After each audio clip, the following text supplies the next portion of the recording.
Welcome to our YouTube channel. तो चलिए जी, आज हम देखते हैं 31 अक्टूबर का न्यूज़पेपर। पहले आप एक यहाँ पर एक इमेज देखिए, पीएम मोदी और पोप फ्रांसिस। अब पोप फ्रांसिस कौन है? आपने वेटिकन सिटी सुना होगा। यूरोप में एक देश है इटली, और इटली के अंदर ही एक छोटा सा आपको शहर शहर जैसा दिखेगा। आप सोचोगे वो एक शहर है जिसका नाम क्या है, वेटिकन सिटी, लेकिन असल में वो क्या है, एक देश है जो कि दुनिया का सबसे छोटा देश है। तो वहीं पर जो हमारे रहते हैं कौन, पोप फ्रांसिस। पूरा यूरोप जो है वो क्रिश्चियन लोगों का डोमिनेटेड है, और जो क्रिश्चियनिटी का हब कह लो या फिर जहाँ से क्रिश्चियनिटी चलती है, वो क्या है, हमारा वेटिकन सिटी काफ़ी पवित्र जगह मानी जाती है। तो वहीं से कौन है, पोप फ्रांसिस। तो मोदी किससे मिले हैं, पोप फ्रांसिस से। कहाँ पर मिले हैं? इटली के अंदर, यानी वेटिकन सिटी है जो इटली के अंदर ही एक जगह है, वेटिकन सिटी, जो असल में एक देश है। तो पोप फ्रांसिस ने बात की है कि भाई सारे देशों को मिलकर क्लाइमेट चेंज से लड़ना चाहिए, यानी जलवायु परिवर्तन जो आजकल हो रहा है उसके खिलाफ लड़ना चाहिए और स्टेप्स लेने चाहिए, वरना इतना टेम्परेचर बढ़ जाएगा कि यहाँ रहने लायक नहीं रहेगा। अब पहली बात है, अब होने जा रहा है वहां पर क्या, G20 समिट। तो अगर पूछा जाए 2021 का G20 समिट कहाँ हो रहा है, तो रोम, इटली। इटली की राजधानी क्या है, रोम। रोम के अंदर क्या हो रहा है, G20 समिट हो रहा है। ठीक है, तो यही खबर यहां पर थी। और जो इसका मोटिव है, यानी जो टैगलाइन दी है इन्होंने, वो है वन ग्लोबल, ग्लोबल इकोनॉमी और ग्लोबल हेल्थ। तो इनकी जो टैगलाइन है वो है ग्लोबल इकोनॉमी और ग्लोबल हेल्थ। तो 2021 के G20 समिट की ये टैगलाइन है। तो ये बात मैंने आपको बताई है, वेटिकन सिटी से है। अगला जो एक न्यूज़ आ रही है वो इस साइड है कि मनरेगा जो योजना है उसके अंदर फंड कम पड़ गए हैं। अब क्या होता है, जब हर एक साल शुरू होता है तो शुरू में एक सेशन लगता है पार्लियामेंट का, जिसको कहते हैं हम बजट सेशन। ठीक है, शुरुआत में सेशन लगता है बजट सेशन। पार्लियामेंट के 3 सेशन होते हैं पूरे साल में, बजट, ठीक है, फिर मॉनसून सेशन होता है और फिर विंटर सेशन होता है। लेकिन जो बजट सेशन है उसमें बजट पेश किया जाता है, उसी सेशन में ये डिसाइड किया जाता है कि किस फील्ड को कितना पैसा देना है। तो कुछ योजनाएं जो सरकार ने चलाई है, किस योजना में कितना पैसा भेजना है, उसी सेशन में डिसाइड होता है। तो बजट सेशन में डिसाइड हो जाता है मनरेगा को कितना फंड चाहिए। अब बजट सेशन होता है शुरुआत में साल की, जनवरी फरवरी के करीब, ठीक है, फरवरी के करीब। तो उस समय पर डिसाइड हो जाता है कितना फंड देना है। लेकिन अभी हम आ चुके हैं अब लगभग अक्टूबर, और कहा जा रहा है कि द हिंदू की एक न्यूज के मुताबिक ये कहा जा रहा है कि जो मनरेगा के अंदर फंड बचा था वो खत्म हो गया। तो अभी सरकार ने, यानी जो मिनिस्ट्री ऑफ रूरल डेवलपमेंट है, उसने रिस्पोंड करते हुए कहा है कि हम फिर से फाइनेंस मिनिस्ट्री के पास जाएंगे। ठीक है, फाइनेंस मिनिस्ट्री के पास जाके और फिर से थोड़ा और फंड उनसे पास कराएंगे। और देखिए यहाँ पर द हिंदू ने क्या कहा है कि जब आप और ज़्यादा फंड पाना चाहते हो इस मनरेगा योजना के लिए, तो आपको उसे फाइनेंस मिनिस्ट्री से पास कराना होगा। लेकिन उसके लिए ज़रूरी है कि पार्लियामेंट सेशन में हो। तो अगला जो फंडिंग आ पाएगी वो तभी आ पाएगी जब पार्लियामेंट सेशन में हो, यानी पार्लियामेंट लग रही हो, लोकसभा और राज्यसभा दोनों लग रही हो। और अभी लोकसभा और राज्यसभा का जो लास्ट सेशन होता है, जो मैंने अभी बताया, जो विंटर सेशन होता है, वो लगभग नवंबर और दिसंबर में आता है। तो अक्टूबर अभी चल रहा है, नवंबर आने वाला है। अब कहीं जब विंटर सेशन शुरू होगा तब वहां पर पारित किया जाएगा कि भाई हाँ, मनरेगा में और ज्यादा फंड भेजा जाए। तो यहाँ द हिंदू ने टॉपिक उठाया था कि मनरेगा में पैसा नहीं है, तो इसलिए सरकार ने रिस्पॉन्ड किया है कि जल्दी से पैसा इसमें प्रोवाइड कर देंगे। थोड़ी सी खबर जाने तो मनरेगा क्या है, Mahatma Gandhi national rural employment guaranteed act, यानी आपको एम्प्लॉयमेंट दी जाएगी गारंटीड, 100 डेज की एम्प्लॉयमेंट दी जाएगी इस एक्ट के मुताबिक, जो कि 2015 में 2005 में पास हुआ था, जब मनमोहन सिंह यहाँ पर क्या थे, हमारे देश के प्रधानमंत्री थे, उस टाइम पे ये पास हुआ था मनरेगा योजना। जो अगली न्यूज़ है वो यही है, सिंपल सी न्यूज़ है कि जो नेशनल इन्वेस्टिगेशन एजेंसी है, NIA, वो ईरान से बातचीत करेगी कि जो 3,000 करोड़ रुपए की ड्रग्स पकड़ी गई थी अभी थोड़े दिन पहले, आपने सुना भी होगा। कहाँ से पकड़ी गई थी? मुंद्रा पोर्ट। ये अपने में एक क्वेश्चन है कि मुंद्रा पोर्ट कहाँ पे है, क्योंकि करंट में देखा जाए तो ये कहाँ पर है, हमारा गुजरात के अंदर। गुजरात के अंदर 2 पोर्ट है, एक कांडला और एक मुंद्रा। तो जो मुंद्रा पोर्ट है वहीं से हमारा क्या था, 3,000 करोड़ रुपए की ड्रग्स पकड़ी गई थी। तो अब वो ड्रग्स पकड़ी गई, यानी वो विदेश से कहीं से आई होगी, या पाकिस्तान, अफगानिस्तान, या फिर हमारा ईरान हो सकता है। तो अभी NIA, नेशनल इन्वेस्टिगेशन एजेंसी, वो किससे पूछेगी? ईरान से, कि क्या आपका इसमें कोई हाथ है। तो अभी ईरान से बात कौन करेगा? NIA। अब एनआईए क्या है? नेशनल इन्वेस्टिगेशन एजेंसी, जो कि बनी थी 2009 में बंबई में जब धमाके हुए थे।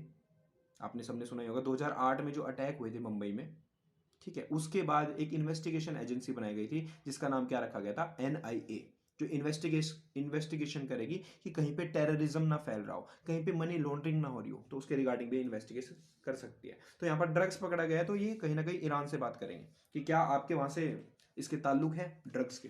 तो ये थी फ्रंट पे जो आज की न्यूज़ थी, फ्रंट पे तो यही थी। अब आगे देखा जाए तो अगर बिल्कुल लास्ट में जाऊं मैं, बिल्कुल लास्ट के पेज पे है कि जो भारत की इकोनॉमी 5 ट्रिलियन की होनी है, अभी वो 2024 और 25 तक नहीं होगी। अब देखिए, एक होती है जीडीपी, ग्रोस डोमेस्टिक प्रोडक्ट, यानी देश में एक साल के अंदर कितने सामान बनाए जा रहे हैं प्लस कितनी सर्विसेज प्रोवाइड की जा रही है, उनकी पैसे में वैल्यू, उसको जीडीपी कहते हैं। द वैल्यू ऑफ, वैल्यू यानी मनी में, the value of goods and services produced in a country with in 1 year, एक साल के अंदर जितने सामान बनाए जाएंगे और जितनी सर्विस प्रोवाइड की जाएगी। सर्विस जैसे कि होटल में जाना एक सर्विस है, आप रेस्टोरेंट में जा रहे हो खाना खा रहे हो वो एक सर्विस है, या आप बस से सफर कर रहे हो वो एक सर्विस प्रोवाइड की जा रही है। तो जो सारा टोटल सम जितना अमाउंट बनेगा एक साल के अंदर गुड्स का और सर्विसेज का, गुड्स यानी आपने बिस्किट खरीदे, आपने चप्पल लाए, आप जूते लाए, वो सारे जो सामान बिके कितने रुपयों के थे, प्लस जो आपने सर्विसेज ली है, होटल में जाके खाना खाया है, वो सारा अमाउंट जोड़ के जितना अमाउंट बनेगा एक साल के अंदर वो जीडीपी होता है। तो अभी एक्सपेक्टेड था कि इंडिया की जो जीडीपी है वो 2024 से 25 के बीच 5 ट्रिलियन पहुंच जाएगी। अब बार बार आपने सुना होगा 5 ट्रिलियन इकोनॉमी, 5 ट्रिलियन इकोनॉमी, तो इसका मतलब यही है कि एक साल के अंदर 5 trillion equal to 5 trillion dollar goods और सर्विसेज प्रोड्यूस हो गए कंट्री में। लेकिन इस रिपोर्ट में क्या कहा गया है? ईवाई इंडिया है एक, ईवाई इंडिया, तो उसने एस्टिमेट किया है कि जो हमारा 5 ट्रिलियन की इकोनॉमी है वो भारत कहीं 2026-27, लगभग 26-27 के करीब पहुंच पाएगा, या 27-28। एक्सट्रीम केस में ये भी कहा है कि लगभग 2030 तक भी ऐसा हो सकता है कि भारत की इकोनॉमी 5 ट्रिलियन डॉलर तक पहुंचे। तो ये थी आज की इस न्यूज़ के रिगार्डिंग। बस आपको बेसिकली ये समझना है 5 ट्रिलियन का मतलब क्या है, जीडीपी में 5 ट्रिलियन का मतलब क्या है, कि एक साल के अंदर जितना सामान और सर्विसेज बनेगी देश में वो क्या है, 5 ट्रिलियन के इक्वल होगी। जब 5 ट्रिलियन डॉलर के, तब वो 5 ट्रिलियन इकोनॉमी होगी, जो कि अभी रिसेंट में नहीं देखने को मिलेगा क्योंकि अभी कोविड-19 में प्रोग्रेस बहुत कम हो चुकी है। तो ये थी एक न्यूज़। एक अगर इसमें देखूं मैं आईपीएल की टीम्स के बारे में एक आर्टिकल आ रहा है इस साइड, ये वाला सारा आर्टिकल आईपीएल की टीम के बारे में। मैं आपको बता दूं, आईपीएल आप सब देखते होंगे, आपको पता है अभी तक 8 टीमें होती थी, 8 टीम, लेकिन अभी 2 नई टीम ऐड की गई है जिसका नाम है लखनऊ और कौन सी, अहमदाबाद। तो लखनऊ और अहमदाबाद 2 टीम्स ऐड की गई है जिन्होंने लगभग 12,500 करोड़ दिए हैं। मतलब ऐसे होते बीडिंग होती है कि भाई लखनऊ टीम को कौन खरीदना चाहोगा, ठीक है, या फिर आप अहमदाबाद टीम को कौन खरीदना चाहेगा, तो बीडिंग होती है, आप जाके बैठ सकते हो, बोली लगा सकते हो, जिसने हाई बोली लगाई उसकी टीम हो गई। तो ऐसे ही ये बोलियां लगाई गई और लगभग 12,500 करोड़ रुपए मिलेंगे किसको, बीसीसीआई को, क्योंकि आईपीएल कौन करवाता है, बीसीसीआई करवाती है, तो बीसीसीआई को मिलेंगे 12,500 करोड़ रुपए। अब क्या जिसने अहमदाबाद और जिसने ये हमारी लखनऊ ये टीम्स खरीदी है, क्या उनको एकदम से सारा अमाउंट देना पड़ेगा? नहीं, एक्चुअली क्या होता है 10 साल के अंदर आपको ये अमाउंट देना होता है धीरे धीरे करके। अब इस अमाउंट का फायदा क्या है, कहां पर लगेगा ये, तो सौरभ गांगुली जो बीसीसीआई के हेड है इस टाइम पे, उन्होंने कहा है कि ये सारा डेवलपमेंट में लगाया जाएगा धीरे धीरे करके। अब देखा जाए इन लोगों ने जिन्होंने बोली लगा के टीम खरीदी, ऐसा क्यों क्यों जाते हैं इस फील्ड में? देखिए पूरा आईपीएल सिस्टम समझिए, क्या होता है, इन्होंने पैसा दिया, टीम खरीद ली, अब इनकी टीम बन गई, एक फ्रेंचाइज बन गई, तो ऐसे ऐसी 10 टीम बन गई है, 10 फ्रेंचाइज हो चुकी है। अब ये फ्रेंचाइज पैसा कहां से कमाएगी? पहली बात, जब मैच होता है तो टिकट बिकती है, तो टिकट से पैसा कमाएगी, ठीक है, टिकट से आ गया पैसा। दूसरा जो सबसे मोटा इनकम का सोर्स है वो अभी बताता हूं, वो क्या है, एड से जो रेवेन्यू आता है। देखिए जैसे आप देखते हो स्टार या सोनी, ये क्या करते थे, ब्रॉडकास्ट करते हैं आईपीएल को, पहले सोनी करता था फिर स्टार करने लगा है। सोनी ने हर साल लगभग 900 करोड़ रुपए दिए थे किसको, बीसीसीआई को, कि हम आपके आईपीएल का टेलीकास्ट कर दें। अब सोनी क्यों करना चाहता है, टीवी क्यों करना चाहता है टेलीकास्ट, जब सोनी टेलीकास्ट करेगा तो सोनी का जो चैनल है मैक्सिमम लोग देखेंगे, मैक्सिमम लोग जब देखेंगे तो सोनी भी कहीं ना कहीं अपने चैनल पर एडवर्टाइजमेंट देता है बीच में, तो सोनी किससे पैसा कमा रहा है, एडवर्टाइजमेंट से, फिर वो एडवर्टाइजमेंट से ज्यादा पैसा कमाएगा क्योंकि लोग ज्यादा उसका टीवी देख रहे होंगे। फिर क्या करता है सोनी, ये सारा जो पैसा है इसमें से 900 करोड़ रुपए हर साल किसको देता है, बीसीसीआई को।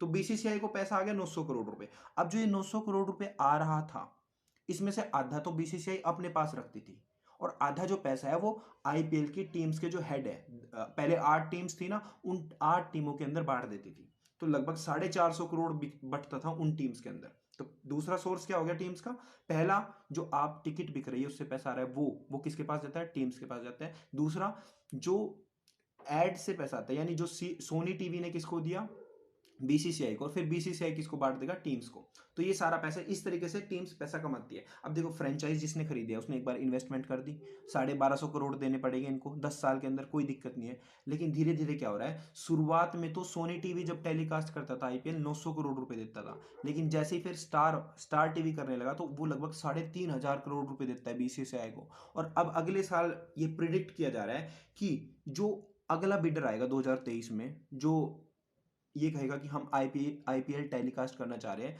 वो लगभग 5000 करोड़ रुपए देगा किसको, बीसीसीआई को। फिर उन 5000 करोड़ रुपए में से 2500 करोड़ रुपए बीसीसीआई रख लेगी, और जो अगले 2500 करोड़ है वो 10 टीम्स के बीच में, जो उनके हेड है फ्रेंचाइज के, उनके बीच में बांट दिया जाएगा। तो आप समझे कैसे ये पूरी फंडिंग आती है। सिंपल वर्ड्स में कहा जाए, जो टीम्स है, जो 10 टीम बनी है, वो पैसा कहां से कमाती है, पहला टिकट से, और दूसरा जो बीसीसीआई उन्हें हिस्सा देता है पैसे का, जो कि बीसीसीआई को खुद मिलते हैं कहां से, टेलीविजन से, क्योंकि टेलीविजन उसको टेलीकास्ट करता है, लोग ज्यादा देखते हैं उस चैनल को, और जब वो चैनल ज्यादा देखा जाता है तो फिर वो चैनल पैसे किसको देता है, बीसीसीआई को। तो ये सारा सिस्टम था, बीसीसीआई कैसे चलता है, कैसे टीम्स को पैसा मिलता है, कैसे बीसीसीआई को पैसा मिलता है, और क्यों लोग टीम खरीदना चाहते हैं। करंट में क्या है कि 2 टीम बढ़ चुकी है आईपीएल में, और जिनका नाम है क्या, लखनऊ और हमारी अहमदाबाद। अगली बात यह है, पहले 60 मैच होते थे आईपीएल के, लेकिन आईपीएल 2022 से कितने हो गए, 74 मैचेस। तो आईपीएल 2022 आपको 74 मैचेस देखने को मिलेंगे, मैच बढ़ गए 14।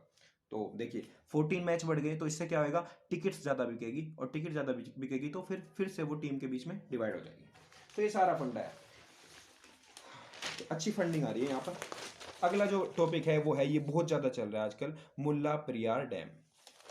अब ये क्या है, अगर आपने भारत का नक्शा देखा होगा, इस तरीके से है कुछ, और अगर आप साउथ में देखोगे तो इस साइड पड़ता है तमिलनाडु और इस साइड पड़ता है केरला। अब केरला के अंदर एक नदी है यहाँ पर, पेरियार रिवर, इस साइड फ्लो करती है। यहाँ पर क्या है, हमारी अरेबियन सी, और यहाँ पर बे ऑफ बंगाल, ये बंगाल की खाड़ी है, और ये अरब सागर है। तो अरब सागर की तरफ एक नदी जाती है इस साइड, उसको पेरियार रिवर कहते हैं। तो उसी रिवर के ऊपर एक डैम बना है जिसका नाम क्या है, मुल्ला पेरियार डैम। रिवर का नाम क्या है, पेरियार रिवर। तो पेरियार रिवर के ऊपर जो डैम बना है उसका नाम है मुल्ला पेरियार डैम, ठीक है। और डिस्ट्रिक्ट कौन सा है केरला का, इडुक्की डिस्ट्रिक्ट। तो इस डिस्ट्रिक्ट में डैम बना है। अब बात यहां पर कंफ्यूजन क्या आ रही है कि ये डैम किस स्टेट के कंट्रोल में है। देखो ये बना हुआ है कहां है, केरला के अंदर, लेकिन इस डैम को हैंडल कौन करता है, तमिलनाडु। अब आपने देखा होगा इस साइड क्या हमारा, तमिलनाडु। तो बना तो है डैम इस साइड केरला में, लेकिन इसको कंट्रोल कर रहा है तमिलनाडु। केरला को क्या दिक्कत है, केरला कह रहा है कि आप अगर इस डैम के अंदर ज्यादा पानी रखोगे, अगर इस डैम को तमिलनाडु ऊपर तक भर के रखेगा, तो जब एकदम से पानी छोड़ना पड़ गया तो दिक्कत किसको आ जाएगी, केरला के लोगों को। क्योंकि देखो मैंने आपको क्या बताया, जो पेरियार रिवर है वो इस साइड फ्लो कर रही है, इस साइड। तो जैसे ही पानी छूटेगा वो सारा केरला की तरफ जाएगा, और केरला के यहाँ पर क्या, राज्य डूब जाए, मतलब जो यहाँ पर जगह है वो डूब जाएगी। तो केरला क्या कहता है तमिलनाडु को कि डैम के अंदर पानी कम रखो। तो यही कंफ्यूजन थी। केस पूरा मैं समझा देता हूँ क्या था। ये डैम तमिलनाडु के अंदर क्यों गया, देखो सन था 1886, और उस टाइम पे क्या था, ये जो केरला था उस टाइम पे केरला नहीं होता था, केरल नहीं होता था यहाँ पर, केरल नहीं होता था यहाँ पर। क्या होता था यहाँ पर पूरी जगह पर, ट्रेवनकोर। तो ट्रेवनकोर राजधानी होती थी यहाँ पर, और इस साइड अंग्रेजों का राज था, मद्रास। तो तमिलनाडु की जगह क्या था, मद्रास, इसका पुराना नाम भी क्या है, मद्रास, और इधर थी ट्रेवनकोर की राजधानी। तो उस समय ट्रेवनकोर के राजा ने मद्रास के साथ यानी अंग्रेजी सरकार के साथ संधि कर ली थी, और क्या कह दिया था कि जो मुल्ला पेरियार डैम है हम किसको दे देते हैं, यहाँ पर तमिलनाडु के कंट्रोल में, यानी अंग्रेजी सरकार ने अपने कंट्रोल में ले लिया था यहाँ पर जो डैम था। तो जब अंग्रेज थे 1886 में, भारत में अंग्रेजों का पूरा दबदबा था, तो उन्होंने केरल का डैम अपने अंडर ले लिया था। तो अंग्रेज तो चले गए, लेकिन डैम किसकी, लगभग 999 सालों के लिए, 999 सालों के लिए किसका हो गया, मद्रास का। और मद्रास बाद में क्या बन गया, तमिलनाडु। तो आज के समय में तमिलनाडु क्या हैंडल करता है, इस डैम को हैंडल करता है, लेकिन डैम कहाँ पे है, केरला में। केरला क्यों कहता है पानी कम कर लो, क्योंकि अगर डैम में से पानी ज्यादा निकलेगा तो उसकी जो जगहें है केरला की वो डूब सकती है। तो सुप्रीम कोर्ट ने भी ये मैटर देखा। 2014 में सुप्रीम कोर्ट ने क्या कहा कि जो डैम है उसमें मैक्सिमम 142 फीट तक पानी रख सकता है तमिलनाडु। अब तमिलनाडु पानी क्यों रखना चाहता है, क्योंकि तमिलनाडु के अंदर भी इस डैम से पानी आता है। तमिलनाडु में यहाँ पर आसपास कुछ डिस्ट्रिक्ट पड़ते हैं, तो पेरियार रिवर तो इस साइड जा रही है, लेकिन तमिलनाडु इस डैम में से पानी इधर मंगवा लेता है अपनी तरफ। तो तमिलनाडु के यहाँ पर सिंचाई होती है और काफ़ी सारी फसलें उगाई जाती है। तो तमिलनाडु इस डैम को ऊपर तक भर के रखता है कि ज़रूरत पड़े तो ज़्यादा छूट जाए, लेकिन केरला कहता है इसको कम रखो। तो सुप्रीम कोर्ट ने 2014 में कहा था कि इसको मैक्सिमम 142 फीट तक रख सकते हो आप, लेकिन फिर केरला ने फिर से केस फाइल किया, और फिर जजमेंट आई 2018 में, और सुप्रीम कोर्ट ने कहा कि इसमें 142 फीट नहीं, 139 फीट रखो, यानी 3 फीट पानी और घटा दो, क्योंकि केरला ने यहाँ पर प्रेशराइज किया था सुप्रीम कोर्ट में कि हमारे यहाँ पर विपदा आती है। क्योंकि 2018 में क्या होता, बहुत ज्यादा फ्लड आई थी, अगर आपने सुना हो, केरल के अंदर। तो केरल ने उस टाइम पे कहा था कि अगर इस डैम में पानी ज्यादा होगा तो हमें दिक्कत आ सकती है। तो सुप्रीम कोर्ट ने फिर 2018 में फाइनल जजमेंट जो कही है वो है कि 139 फीट से ऊपर पानी नहीं होना चाहिए। और आज की डेट में अभी मानसून रिट्रीट कर रहा है, मानसून वापस जा रहा है, तो इस समय पर केरला में बहुत ज़्यादा बारिश हो रही है, तो वहाँ पर पानी तमिलनाडु बढ़ाने लग रहा है। लगभग 138.9 हो चुका है, मतलब अप्रोक्स 139 पहुंच चुका है। तो केरला इस टाइम कह रहा है तमिलनाडु को कि बस पानी और ज़्यादा मत बढ़ाओ, पानी छोड़ दो। ठीक है, तो यही केस था। सुप्रीम कोर्ट ने अब क्या किया, एक सुपरवाइजरी कमेटी बना रखी है, सुपरवाइजरी कमेटी। अब सुप्रीम कोर्ट ने उस सुपरवाइजरी कमेटी को कहा है कि हमें देख के बताओ कि डैम में पानी कितना होना चाहिए। तो उस कमेटी ने भी कहा है कि केरला कुछ ज्यादा ही डर रहा है, इतनी डरने की बात नहीं है, तमिलनाडु ठीक कर रहा है। तो कहीं ना कहीं अभी देखते हैं आगे इनफ्लो क्या होता है। बेसिकली आपको यही समझना है कि जो डैम है मुल्ला पेरियार, वो पेरियार रिवर पे है, पेरियार रिवर केरला में है, लेकिन जो डैम की ओनरशिप है वो किसके अंडर है, तमिलनाडु। तो ये सारी न्यूज़ थी जो मैंने आपको समझाने की कोशिश की। अब एक लास्ट जो एक सोशल न्यूज़ है, बिल्कुल जो आपकी नॉलेज बढ़ा सकती है डेटा रिगार्डिंग समाज, वो क्या है, एक रूल पास हुआ है, मेडिकल टर्मिनेशन ऑफ प्रेगनेंसी। यानी आप प्रेगनेंसी को कब तक टर्मिनेट करवा सकते हो।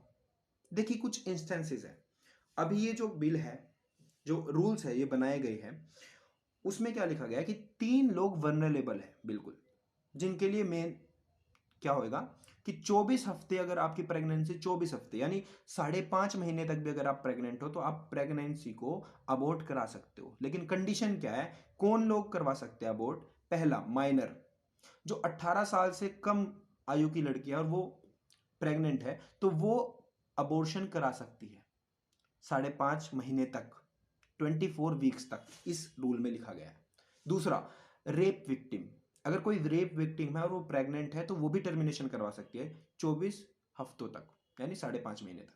ऐसे ही थर्ड कैटेगरी कौन सी है, अगर जो फीटस, फीटस क्या होता है, जब पेट में बच्चा होता है उसको फीटस कहते हैं। अगर फीटस माल फॉर्मेशन हो, यानी उसकी डेवलपमेंट सही ना हुई हो, अंदर कोई जो अंग है वो सही से ना डेवलप हुआ हो, तो आप वो भी टर्मिनेट करवा सकते हो 24 हफ्ते तक।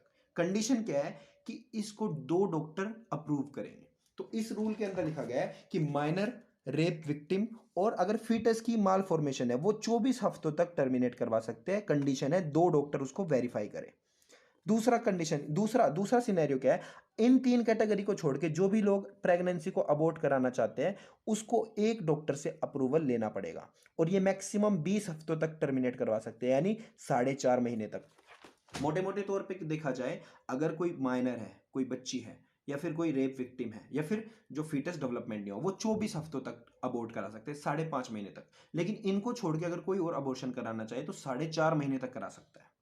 अब एक आर्टिकल में दिक्कत क्या दी गई है कि पहले क्या होता था, जो माइनर्स है यानी कम उम्र की लड़कियां हैं, उनको पता ही नहीं लगता कि भाई वो प्रेग्नेंट है, उनको लेट पता लगता है 5.5 महीने के बाद लगभग। तो कहीं ना कहीं ये समस्या थी, क्योंकि अगर आप 24 वीक्स के बाद टर्मिनेट कराना चाहते हो तो आपको एक अलग से बोर्ड के पास, स्टेट बोर्ड के पास जाना पड़ता है, तो उनसे परमिशन लेनी पड़ती है, और कहीं ना कहीं माइनर्स हिचकिचाते भी है इस बात को। ठीक है, तो इसलिए रूल बनाया गया है कि 24 हफ्ते तक आप टर्मिनेट करवा सकते हो।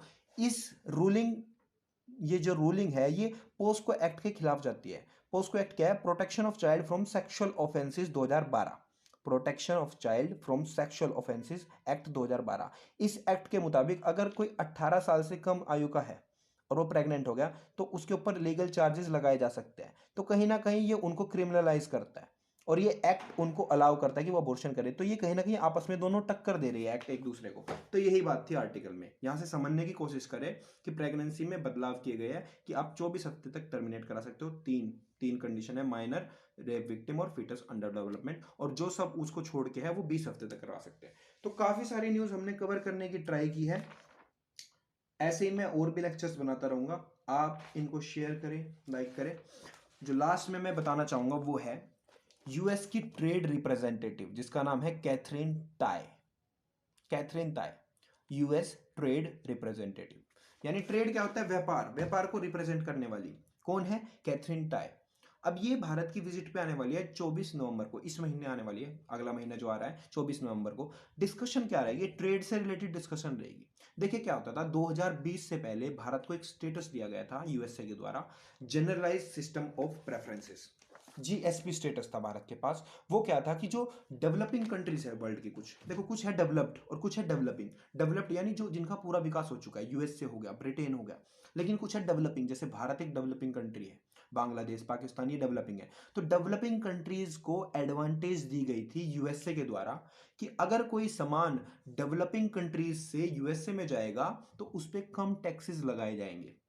2020 से पहले भारत भी जीएसपी के अंडर था, यानी generalize system of preferences, preference दी जाएगी आपको। लेकिन फिर क्या हुआ, ट्रंप ने 2020 में क्या कर दिया, ये सिस्टम एंड कर दिया। यानी जो पहले भारत से सामान सस्ता जा रहा था, कहां पर? हमारा यूएसए के अंदर सस्ता, यानी वहां पर कम टैक्सेस लग रहे थे। उस सामान पे अगर कम टैक्सेस लगेंगे तो यूएसए के लोग उसे ज्यादा खरीदेंगे। लेकिन फिर क्या होता है, जीएसपी स्टेटस को हटा दिया गया, अब भारत का सामान भी वहां पर जाकर महंगा बिकता है। अब जब सामान महंगा बिकेगा तो लोग उसको कम खरीदेंगे, तो ये दिक्कत आ रही है। तो कहीं ना कहीं जब ये यूएस ट्रेड रिप्रेजेंटेटिव भारत में आएगी तो इसके साथ डिस्कस किया जाएगा कि वो जो जनरलाइज सिस्टम ऑफ प्रेफरेंसेस है उसको फिर से एक्टिव कर दिया जाए। तो पहला केस तो ये।